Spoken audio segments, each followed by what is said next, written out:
Halo Sobat Omnas, selamat datang kembali di channel YouTube Catatan Omnas. Pada video kali ini kita akan membahas materi perkuliahan sistem operasi pertemuan 9 dengan tema distro. Adapun pokok bahasan kita kali ini adalah sebagai berikut. Namun seperti biasa, sebelum kita lanjut, jangan lupa subscribe channel ini dan nyalakan loncengnya ya. Subscribe ya.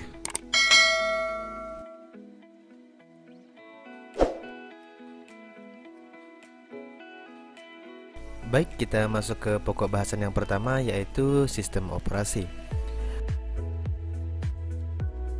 Seperti yang sudah pernah kita bahas pada video materi-materi sebelumnya, terutama di materi pertemuan 1, di mana kita sudah pernah membahas tentang sistem operasi ini. Nah, kita ingatkan sekali lagi bahwa sistem operasi ini merupakan sebuah aplikasi atau perangkat lunak yang menjadi perantara antara pengguna dengan perangkat keras atau komputer ataupun gadget yang akan kita gunakan nantinya. Sistem operasi yang sering kita temui di kehidupan sehari-hari, baik yang sudah sering kita gunakan maupun yang baru kita ketahui, itu terbagi atas dua kategori, yaitu kategori yang gratis dan kategori yang berbayar. Untuk sistem operasi dengan kategori yang gratis yang sudah kita bahas di video sebelumnya, yaitu ada Linux beserta turunan-turunannya, termasuk salah satu diantaranya adalah Android. Nah, ini adalah jenis-jenis sistem operasi yang kategorinya gratis, artinya bisa kita gunakan secara bebas, dan sistem operasi ini bersifat open source, artinya kita boleh mengembangkan sistem operasi ini sesuai dengan keinginan kita. Dan kategori lainnya yaitu sistem operasi dengan sistem berbayar yang sering kita temui di kehidupan sehari-hari dan bahkan sering kita gunakan, itu ada Windows dan juga ada sistem operasi yang dikembangkan dan dikeluarkan oleh Apple Computer. Di antaranya ada Mac pada perangkat komputer dan laptopnya, kemudian ada iOS pada perangkat smartphone dan tablet PC-nya ya, yang kita kenal dengan iPhone dan iPad. Nah, seperti itu. Sistem operasi yang berbayar ini umumnya bersifat closed source, artinya kita tidak diperkenankan untuk melakukan modifikasi atau pengembangan pada sistem operasi yang dikeluarkan oleh vendor-vendor ini. Ketika kita memutuskan untuk menggunakan sistem operasi ini, artinya ya kita tinggal pakai saja apa adanya. Jadi dengan fitur-fitur yang sudah disediakan, nah kita tinggal pakai saja. Namun memang di Indonesia, masyarakat pada umumnya memang lebih familiar dengan sistem operasi berbayar ini pada perangkat komputer ya. Nah, jadi sebagian besar komputer-komputer maupun laptop-laptop yang kita gunakan rata-rata menggunakan sistem operasi Windows ya. Kalau sistem operasi Mac ya tentu saja menggunakan perangkat keluaran dari Apple. Nah, sedangkan yang Windows ini biasanya kita gunakan pada perangkat laptop-laptop yang umum dijual di pasaran dengan berbagai macam mereknya. Namun juga tidak jarang perangkat-perangkat komputer maupun laptop yang dijual di toko-toko komputer di Indonesia itu juga menanamkan sistem operasi Linux. Nah, biasanya pertimbangannya adalah harga jualnya lebih murah dibandingkan dengan komputer-komputer yang tertanam sistem operasi berbayar ini. Jika ada yang bertanya mengapa komputer ataupun laptop bisa lebih murah harganya ketika menggunakan sistem operasi Linux dibandingkan dengan sistem operasi Windows atau Mac, ya tentu saja karena tidak perlu membayar biaya lisensi. Nah, seperti itu. Sedangkan komputer dan laptop yang menggunakan sistem operasi berbayar, harganya biasanya lebih tinggi karena selain pengguna membayar harga laptop atau komputer yang dibeli, juga biasanya karena sekaligus membayar biaya lisensi dari sistem operasi yang berbayar ini. Itulah yang menyebabkan harga perangkat komputer ataupun gadget yang menggunakan sistem operasi berbayar itu lebih mahal dibandingkan dengan yang menggunakan sistem operasi gratisan. Dari penjelasan-penjelasan ini, maka jelaslah perbedaan-perbedaan pada kedua jenis sistem operasi ini, di mana sistem operasi Linux dan turunannya itu bersifat free, gratis, open source, bisa digunakan dan dikembangkan secara bebas, dan tentunya hal ini legal. Kenapa? Karena memang itulah tujuan dibuat dan dikembangkannya sistem operasi ini. Nah, jadi sebagai pengguna kita tidak perlu mengkhawatirkan mengenai lisensi-lisensi pada sistem operasi Linux dan turunannya ini. Namun pada umumnya, para pengguna komputer dan laptop memang lebih familiar dengan sistem operasi yang berbayar, dan terkadang memang mindsetnya sedikit malas untuk mempelajari sistem operasi selain sistem operasi yang sudah umum di masyarakat, khususnya sistem operasi Windows. Akibatnya para pengguna rela menggunakan sistem operasi bajakan dibandingkan menggunakan sistem operasi Linux yang gratis dan legal. Nah, seperti itu ya. Sekali lagi, pengguna komputer dan laptop lebih rela menggunakan sistem operasi bajakan dari versi sistem operasi yang berbayar dibandingkan menggunakan dan mempelajari sistem operasi Linux yang gratis dan legal. Ya, karena memang sudah terbiasa ya. Nah, seperti itu. Hal ini tentu saja bertentangan dengan norma-norma yang ada, namun karena memang jarang ada tindak lanjut terutama secara hukum, maka hal ini tampak seperti biasa saja di masyarakat kita. Hal yang sering tampak ketika kita menggunakan sistem operasi bajakan, khususnya Windows, itu adalah biasanya Microsoft sebagai vendor dari sistem operasi ini dapat mendeteksi lisensi sistem operasi yang ada pada komputer maupun laptop kita ketika kita sedang online. Sehingga ketika kita sedang online, maka tidak jarang akan muncul pesan seperti ini. Misalnya di Microsoft Windows 7 muncul pesan Windows is not genuine. Nah, muncul seperti ini ya. Nah, hal ini menunjukkan bahwa sistem operasi yang sedang kita gunakan itu tidak berbayar lisensinya. Jadi Microsoft sendiri mengatakan bahwa sistem operasi yang sedang tertanam pada komputer dan laptop kita itu adalah not genuine. Kemudian di Windows 10 biasanya tampilannya seperti ini.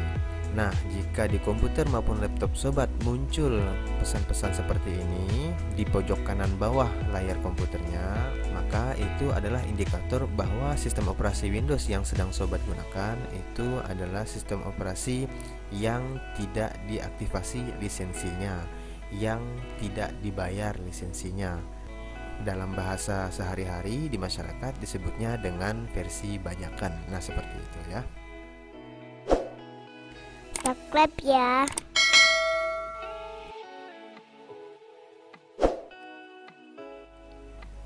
Baik, kita lanjut ke pokok bahasan berikutnya, yaitu Slacks. Namun sebelum kita bahas apa itu Slacks, kita akan bahas sedikit mengenai distro. Nah, seperti yang sudah ditampilkan di awal video ini, bahwa tema bahasan kita kali ini adalah distro. Nah, apa sih itu distro? Dalam istilah sistem operasi Linux, distro merupakan kata ganti dari istilah Linux distribution, yaitu distribusi sistem operasi Linux atau distribusi dari sistem operasi Linux itu sendiri. Jadi sistem operasi Linux yang sudah dibuat dan didistribusikan, nah itu yang disebut dengan Linux distribution atau Linux distro. Nah, seperti itu ya. Terdapat banyak sekali Linux distro. Pada video kali ini kita akan bahas salah satunya, yaitu Slacks, dimana Slacks ini merupakan turunan dari Linux Slackware yang sudah pernah kita contohkan di video sebelumnya, yang mana Linux Slackware itu sendiri merupakan turunan dari Linux Debian. Nah, seperti itu ya. Jadi memang sistem operasi Linux ini banyak sekali variannya dan banyak sekali jenisnya. Jadi nanti sobat tinggal pilih saja kernel Linux yang sesuai dengan kebutuhannya masing-masing, yang sesuai dengan keinginannya masing-masing, dan sesuai pula dengan spesifikasi komputer atau laptop atau gadget yang digunakan agar nanti sistem operasi Linux dapat berjalan dengan baik di perangkat-perangkat yang sobat miliki. Lalu, mengapa kita memilih Linux Flex? Berikut beberapa alasan yang tepat bagi kita untuk memilih Linux Flex berdasarkan informasi dari situs resminya. Linux Flex merupakan pocket operating system yang mana sistem operasi ini sangat mudah untuk dijalankan. Adapun kelebihan-kelebihan dari sistem operasi Linux Flex ini adalah Flex merupakan salah satu sistem operasi yang modern. Kemudian, sistem operasi Flex ini bersifat portable, di mana sobat bisa menjalankan sistem operasi ini hanya langsung dari flash disk saja, tanpa harus menginstal sistem operasi ini di laptop atau komputer atau gadget yang sobat miliki. Kemudian, sistem operasi Flex ini memiliki ukuran yang sangat kecil, tidak sampai 300 MB. Nah, kecil sekali ya. Jadi, sobat bisa menjalankan sistem operasi ini hanya dari flash disk yang ukurannya 1 GB juga sudah cukup. Kemudian, karena sistem operasi ini ukurannya sangat kecil dan portable, maka kinerjanya juga sangat cepat dan tidak membebani kinerja komputer atau laptop yang sobat miliki karena ukuran sistem operasinya saja kecil. Tentu sistem operasi ini tidak membutuhkan spesifikasi komputer yang tinggi. Jadi, dengan spesifikasi komputer yang sederhana, sistem operasi ini juga sudah dapat dijalankan. Dan sistem operasi Flex ini dikembangkan dengan pendekatan modular, yang mana metode pengembangan sistem seperti ini memang adalah metode yang sangat tepat digunakan pada era perkembangan teknologi di saat ini. Lalu, seberapa ringan sistem operasi Linux Flex ini? Berikut spesifikasi yang dibutuhkan untuk menjalankan sistem operasi Linux Flex berdasarkan informasi yang terdapat pada situs resminya. Di sini kita bisa lihat prosesor yang dibutuhkan untuk menjalankan Linux Flex ini adalah prosesor dengan arsitektur i686 atau yang lebih baru.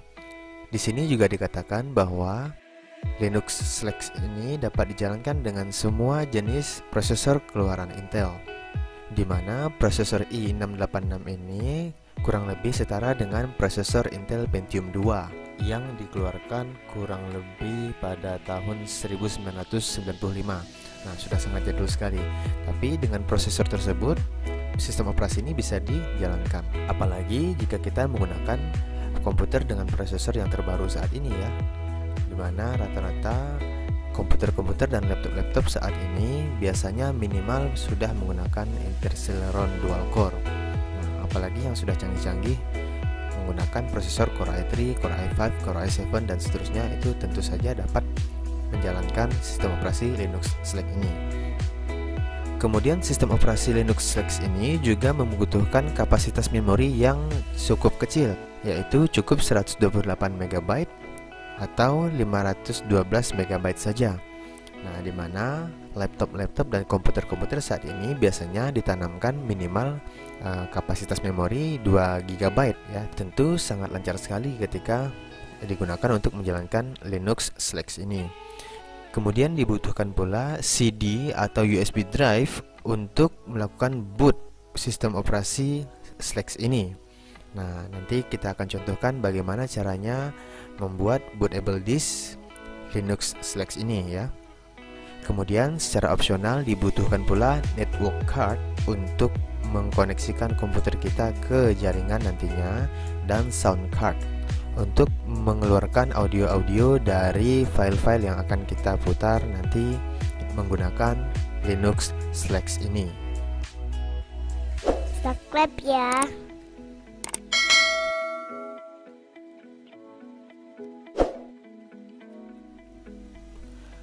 Oke sobat, sekarang kita langsung saja memulai bagaimana caranya menginstal sistem operasi Linux Flex pada komputer ataupun laptop kita.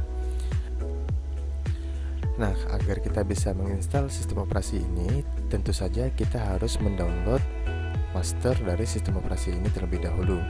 Nah, sekarang sobat silahkan membuka web browser yang ada di komputer maupun di laptopnya. Pastikan sudah terkoneksi ke jaringan internet ya. Oke, di sini Omnas contohkan menggunakan web browser yang ada di laptop Omnas ya. Kemudian sekarang kita langsung saja ketikkan alamat situs resmi dari Linux Slacks ini, yaitu slacks.org.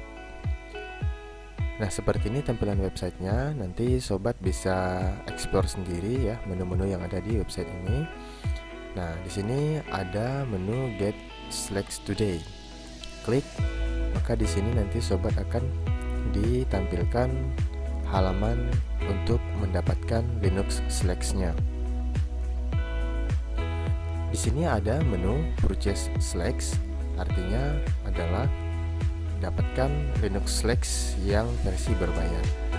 Sebenarnya bukan sistem operasinya yang berbayar ya, tetapi di sini kita diberikan pilihan media yang kita inginkan. Nah, misalnya kita ingin mendapatkan Linux Slacks dalam versi mini DVD, nah kita bisa mendapatkannya dengan membayar sekian. Nah, seperti itu. Kemudian bisa juga kita dapatkan dalam versi micro SD dengan USB reader. Jadi ini ada micro USB dan card readernya ya. Nah, seperti itu, kita membayar sekian.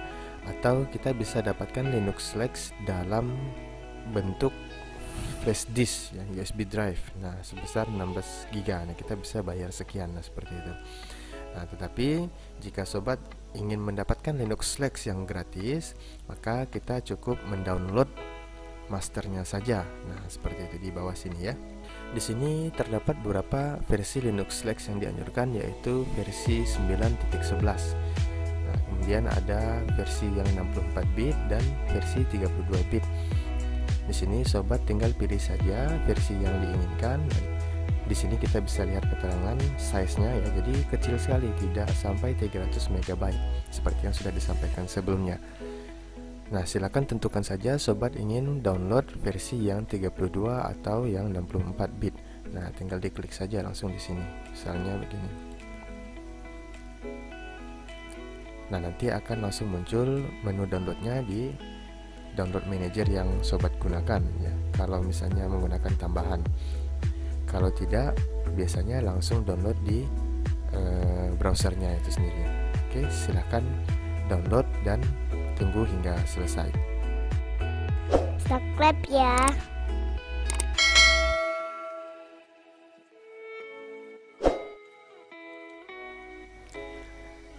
Baik, jika sudah selesai downloadnya, maka sobat bisa lihat hasil downloadnya ya. Seperti ini nanti. Di sini Omnas sudah download kedua versinya, yaitu versi 32 bit dan versi 64 bit. Kemudian sobat bisa perhatikan bahwa master Linux Slacks ini extensionnya adalah .iso, dimana ini merupakan extension dari file virtual disk ya, CD virtual. Bagi sobat yang menggunakan Windows 10 atau Windows 10, maka file ini bisa langsung dibuka. Tinggal diklik 2 kali saja. Namun bagi sobat yang menggunakan Windows 7 atau Windows 7, maka membutuhkan aplikasi tambahan ya, seperti Power ISO atau Ultra ISO. Nah, di laptop Omnas menggunakan aplikasi Ultra ISO. Nah, di sini Omnas akan contohkan bagaimana caranya membuka master Linux Slacks ini menggunakan Ultra ISO. Di sini Omnas sudah punya drive-nya karena sudah diinstal aplikasinya. Caranya adalah klik drive dari Ultra ISO-nya, yaitu klik kanan.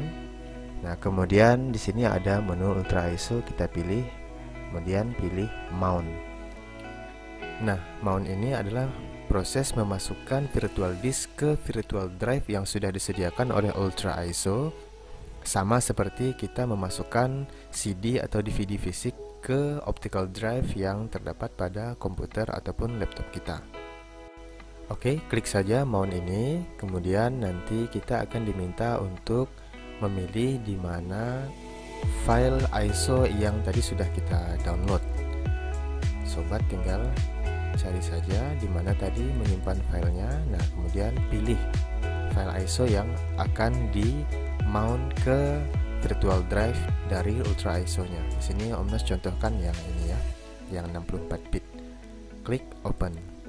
Nah, maka nanti akan terpasang di virtual drive-nya. Nah, ini ada drive H, yaitu Slex. Nah, ini kita tinggal buka saja. Nah, di sini kita akan menemukan dua item. Yang pertama folder Slex, yang kedua ada file readme berupa txt ya, bisa dibuka menggunakan notepad. Nah, kita cek dulu. Di folder Slex ini terdapat beberapa folder dan beberapa file. Di antaranya ada folder boot, change, modules, dan beberapa file lainnya di sini. Kemudian di luar tadi kita kembali. Nah, di sini ada file readme. Ini adalah panduan ya, panduan bagaimana caranya menggunakan Linux Slex ini. Nah, dimana di sini kita akan dipandu bagaimana caranya untuk membuat bootable disk drive. Di sini kita akan dipandu untuk membuat bootable disknya ya. Nah, nanti kita tinggal ikuti saja panduan yang ada di sini sambil kita coba bersama-sama. Subscribe ya.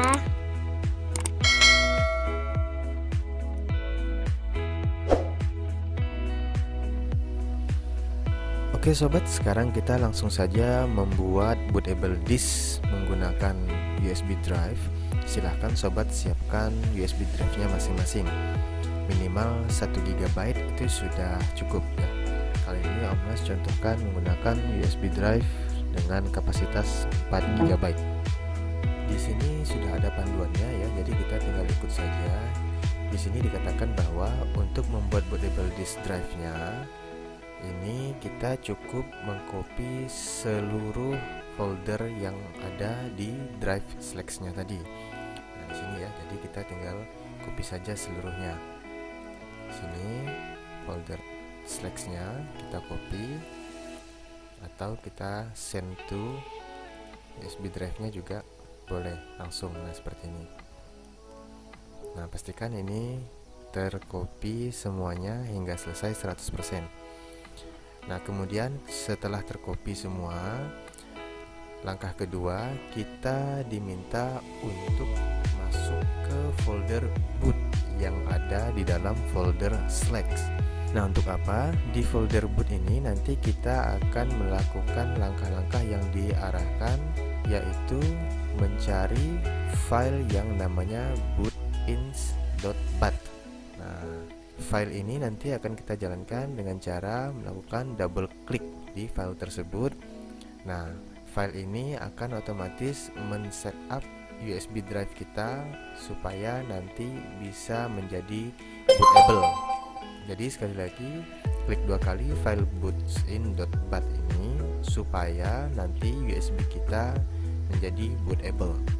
Nah, seperti itu. Jadi hanya begitu saja. Oke, kita langsung laksanakan saja. Sini di USB drive-nya ini folder Slex, kemudian kita masuk ke folder boot. Nah, di sini ada file bootins.bat. Nah, ini kita klik 2 kali. Nah, nanti akan muncul menu seperti ini. Nah, selesai. Nah, cepat sekali bukan? Nah, ini tekan tombol apa saja untuk selesai. Nah, seperti itu. Nah, USB drive ini sekarang sudah bisa melakukan boot sistem operasi Linux Slex-nya. Nah, untuk melakukannya ya kita langsung restart saja komputer atau laptop yang kita gunakan. Nah, pastikan nanti setelah restart arahkan laptop atau komputer sobat itu supaya boot pertama dari USB drive. Itu bisa dilakukan melalui BIOS atau melalui menu boot yang tersedia di laptop atau komputer masing-masing. Nah, pada laptop-laptop umumnya biasanya untuk masuk ke BIOS itu menggunakan tombol F2. Nah, ada juga yang sudah langsung tersedia menu bootnya, kita tinggal pilih biasanya dengan menekan tombol F12. Nanti kita langsung coba saja ya. Oke, kita restart komputernya, laptopnya. di laptop Omnas sudah tersedia menu boot sequence-nya, jadi tinggal dipilih saja tanpa masuk ke BIOS. Nah, ini langsung kita pilih USB HDD Toshiba Transmemory. Nah, ini adalah USB drive-nya. Nah, kita pilih di sini, kemudian enter saja, maka otomatis Linux Flex-nya akan jalan atau boot dari USB drive tersebut tanpa harus kita melakukan instalasi di komputer atau laptop yang kita miliki ya.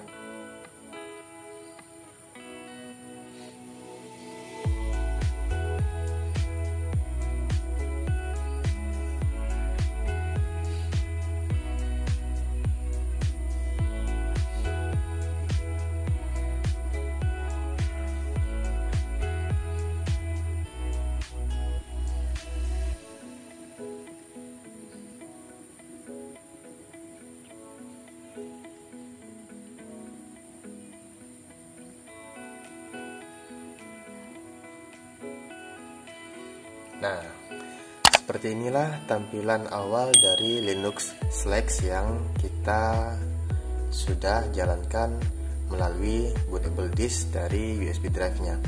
Nah, sederhana sekali ya. Jadi tampilannya seperti ini. Di sistem operasi Linux juga biasanya sudah terpasang beberapa aplikasi bawaannya ya seperti Android ya. Karena Android juga merupakan turunan dari sistem operasi Linux ya, jadi kurang lebih seperti itulah. Nah, di sini kita bisa klik kanan. Nah, di sini terdapat beberapa menu. Ini adalah aplikasi-aplikasi yang sudah terpasang di Linux Flex ini. Nah, ini ada beberapa menu. Nah, ini bisa langsung kita coba ya. Misalnya kita klik terminal, maka dia akan menjalankan aplikasi terminal. Nah, kalau di sistem operasi Windows itu namanya Command Prompt. Nah, seperti itu ya, CMD. Nah, kemudian kita bisa coba lagi aplikasi yang lain, misalnya File Manager. Nah, ini kalau di Windows ya Explorer ya. Jadi Windows Explorer ini terdapat beberapa drive yang ada di sini. Kalau di Linux namanya directory. Nah, seperti itu ya. Ini kita bisa akses langsung. Nah, ini drive-drive yang ada di hard disk pada komputer kita. Nah, seperti itu. Ini directory yang ada di hard disk kita, folder-folder yang ada di sistem operasi Windows itu. Nah, seperti itu. Ini adalah folder select-nya itu tadi ya. Nah, seperti ini. Nah, kita bisa coba aplikasi yang lain, misalnya text editor. Ini juga sudah ada. Nah, ini ya. Jadi ini text editor bawaan dari Linux Flex-nya. Kalau nggak suka ya nanti kita bisa install yang baru ya, seperti itu. Nah, kemudian di sini ada kalkulator dan lain-lain. Nah, sini ada menu Network Manager. Nah, ini adalah Network Manager untuk kita mengkoneksikan laptop kita atau komputer kita ke jaringan. Nah, jadi sudah bisa otomatis langsung. Ya, jadi kita tinggal lihat saja, kita tinggal pilih saja. Di sini ada jaringan kabel wired, di sini ada yang wireless. Nah, seperti itu. Jadi kita tinggal connect saja kalau ingin terkoneksi ke jaringan. Nah, kurang lebih seperti itulah aplikasi-aplikasi yang terdapat pada Linux Flex ini ya. Ini ada beberapa menu, nanti bisa dicoba masing-masing. Nah, memang sederhana sekali ya. Nah, itulah sebabnya sistem operasi ini ukurannya sangat kecil sekali. Kenapa? Karena aplikasi bawaannya juga sedikit ya, dan memang tampilannya hanya sangat sederhana sekali. Nah, nanti sobat bisa explore lebih jauh, dicoba di laptopnya atau di komputernya masing-masing ya. Subscribe ya.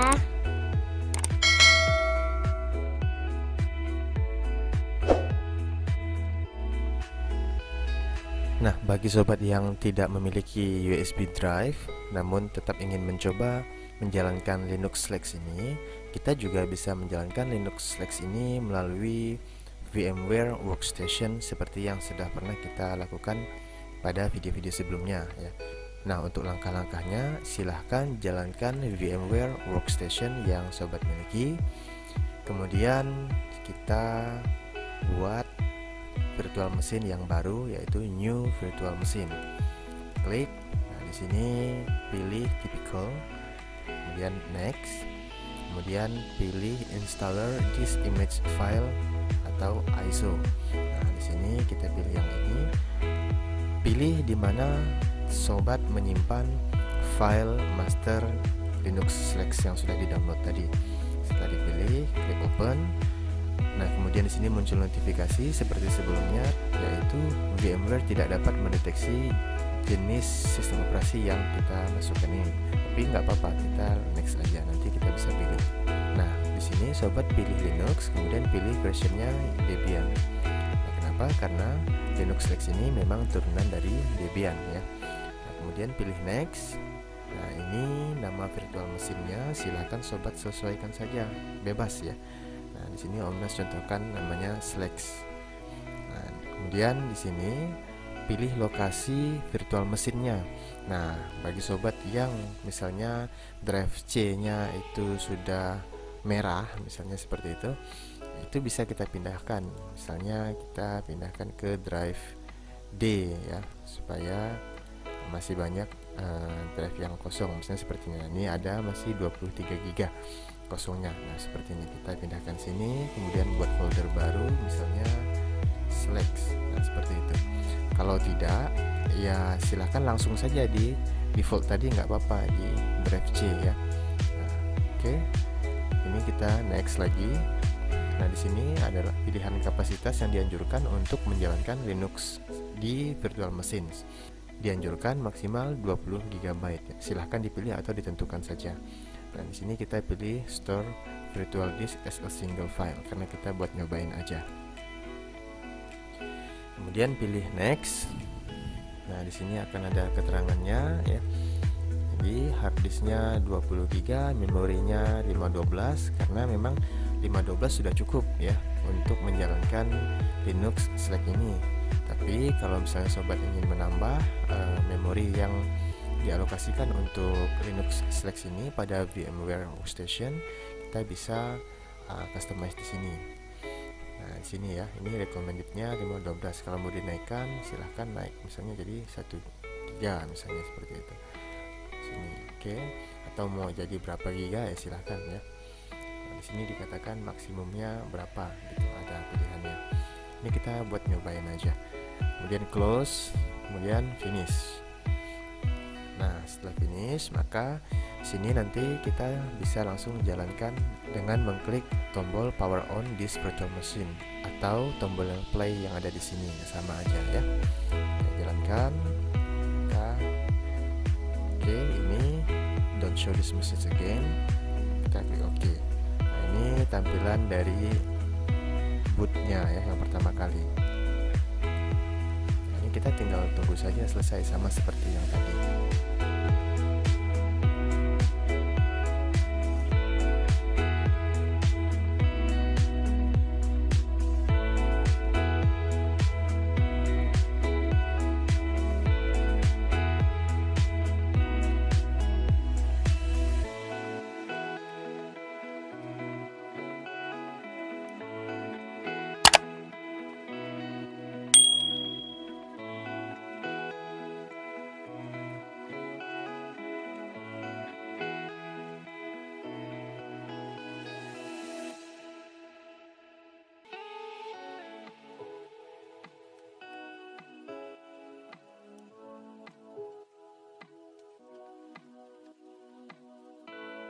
Nah, ini sudah masuk ke sistem operasi Linux Slack-nya ya.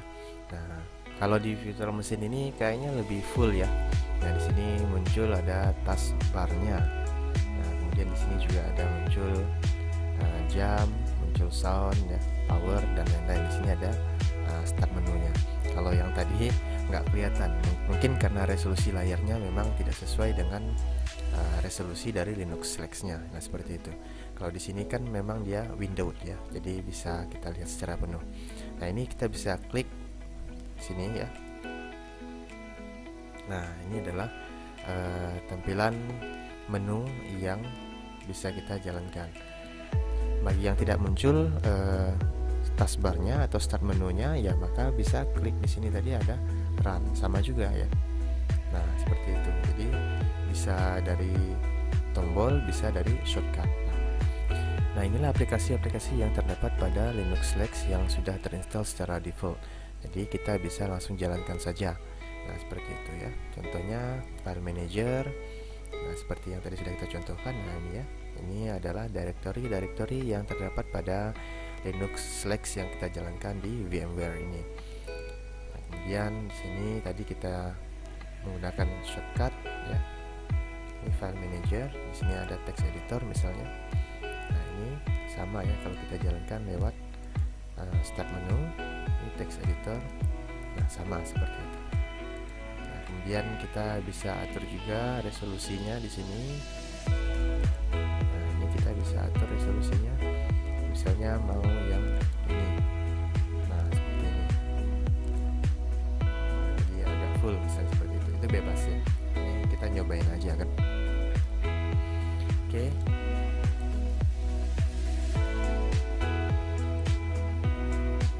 Oke, jadi seperti inilah Linux Lex yang sangat kecil sekali ukurannya, tidak sampai 300 MB ya. Namun sudah dapat kita gunakan dan sudah terdapat aplikasi-aplikasi bawaan pula ya. Nah, seperti itu. Namun jika sobat kurang suka dengan aplikasi yang terdapat pada Linux Lex ini ya, nanti bisa ditambahkan sendiri aplikasi-aplikasi yang dibutuhkan. Nah, seperti itu. Misalnya ini text editornya kan seperti Notepad aja nih. Nah, misalnya sobat membutuhkan aplikasi word processor seperti Microsoft Word yang ada di Windows, maka nanti kita bisa tambahkan kemudian. Nah, contohnya bisa melalui package manager. Nah, seperti itu yang sudah kita contohkan pada video-video di pertemuan sebelumnya. Nah, demikian cara menjalankan Linux Lex pada komputer ataupun laptop sobat. Kita sudah contohkan dengan dua cara, yaitu Live USB dan menggunakan VMware Workstation. Nah, sobat lebih senang menggunakan metode yang mana?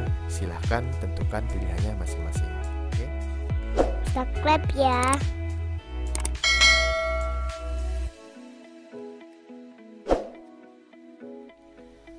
Baik, kita lanjut ke pokok bahasan berikutnya, yaitu remastering.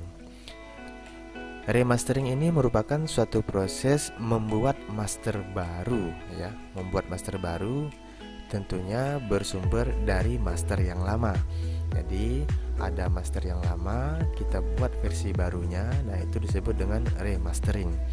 Nah, proses remastering yang akan kita lakukan itu nantinya adalah remastering pada sistem operasi Linux Lex ini. Remastering bertujuan untuk membuat versi yang baru dari versi yang sudah ada, baik itu melakukan perubahan ataupun tidak.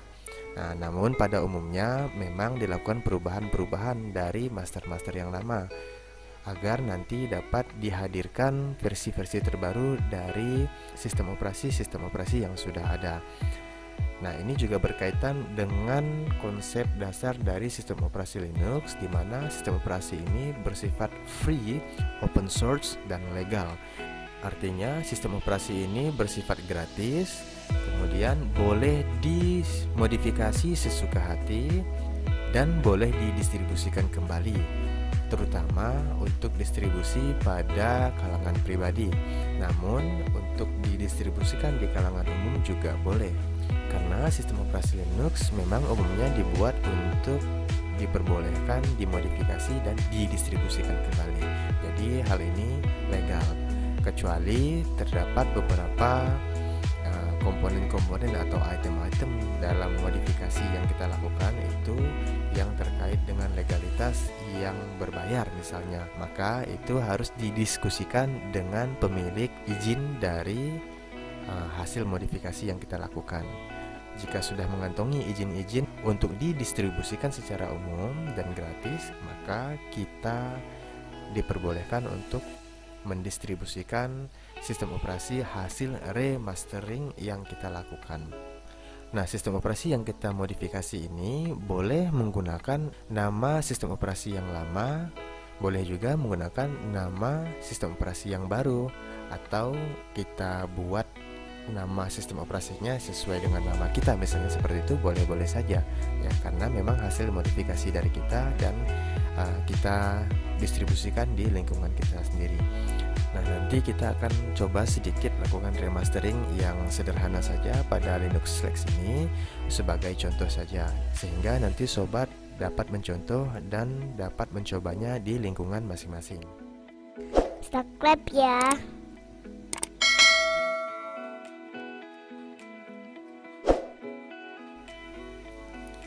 Oke, sekarang kita akan coba melakukan remastering yang sederhana, yaitu merubah boot screen yang ada pada Linux Flex menjadi versi kita sendiri.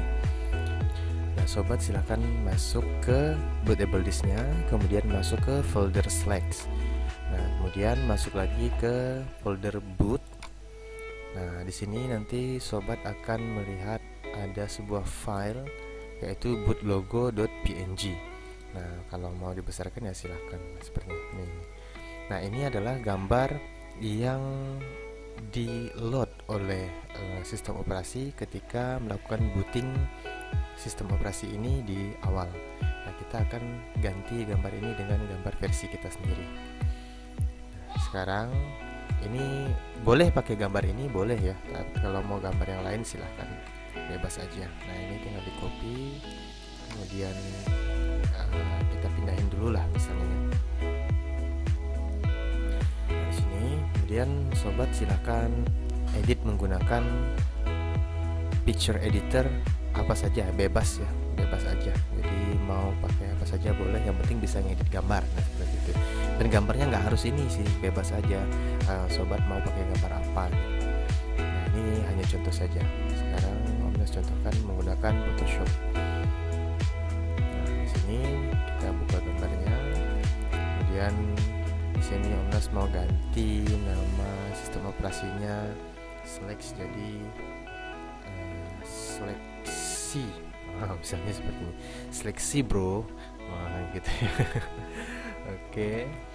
Ini coba ganti.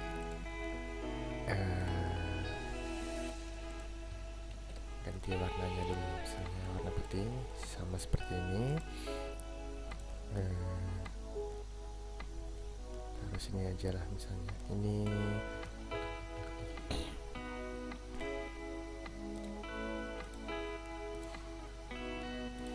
jadi sekali lagi gambarnya bebas, sobat mau pakai gambar apa, ini hanya contoh saja. Mau pakai yang seperti ini, mau dibuat sama persis, silahkan. Atau misalnya mau pakai gambar lain, silahkan. Karena sekali lagi ini contoh saja. Nah, ini oke. Kemudian Om Nas mau tambahkan teks misalnya, ayo beralih menggunakan sistem operasi Linux gratis, legal, dan aman dari virus, misalnya seperti ini. Contoh ya.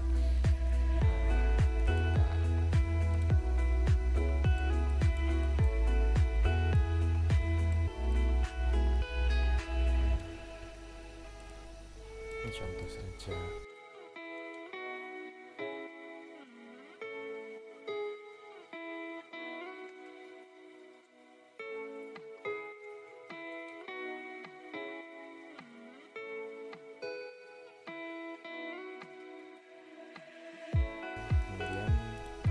Tambahkan gambar ini misalnya.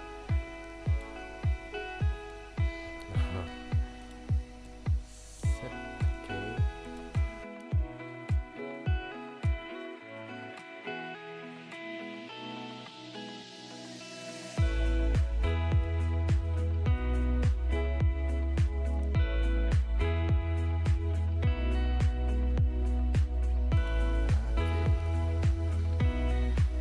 Oke, kita save. Formatnya sama PNG, namanya juga sama, jadi jangan diganti namanya. Karena pada dasarnya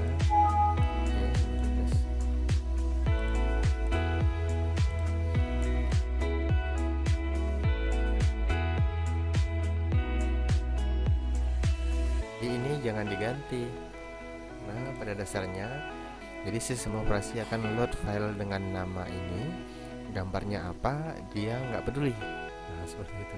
Jadi yang penting nama filenya. Nah, seperti itu. Jadi ini kita copy, kemudian kita pindahkan ke folder yang tadi. Nah sini kita pastekan sini, override. Nah seperti ini. Oke, kita refresh. Nah, ya. Nah cukup begitu saja. Sekarang sobat silahkan boot kembali sistem operasinya, nanti lihat perbedaannya dari sebelum dan sesudah ya. Oke, sekarang kita coba restart komputernya. Kita akan lihat perbedaannya sebelum dan sesudah diganti boot logonya ya.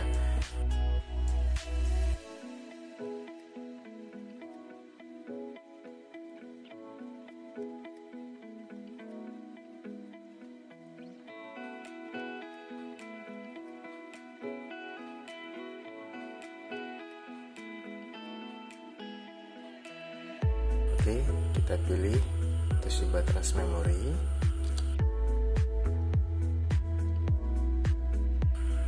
Nah, berubah kan? Nah, seperti itu. Jadi, nah di sini kita bisa lihat perbedaan antara boot screen sebelum dilakukan remastering dan boot screen setelah dilakukan remastering. Nah, perbedaannya hanya terdapat pada boot screen-nya saja, karena kita memang baru melakukan remastering pada boot screen-nya saja. Selebihnya untuk proses booting, aplikasi-aplikasi yang terdapat pada Linux Slack setelah booting dan lain-lain semuanya masih sama, karena kita belum melakukan perubahan apapun. Nah, nanti sobat bisa coba sendiri untuk melakukan remastering lebih lanjut pada sistem operasi Linux Slack ini. Subscribe ya.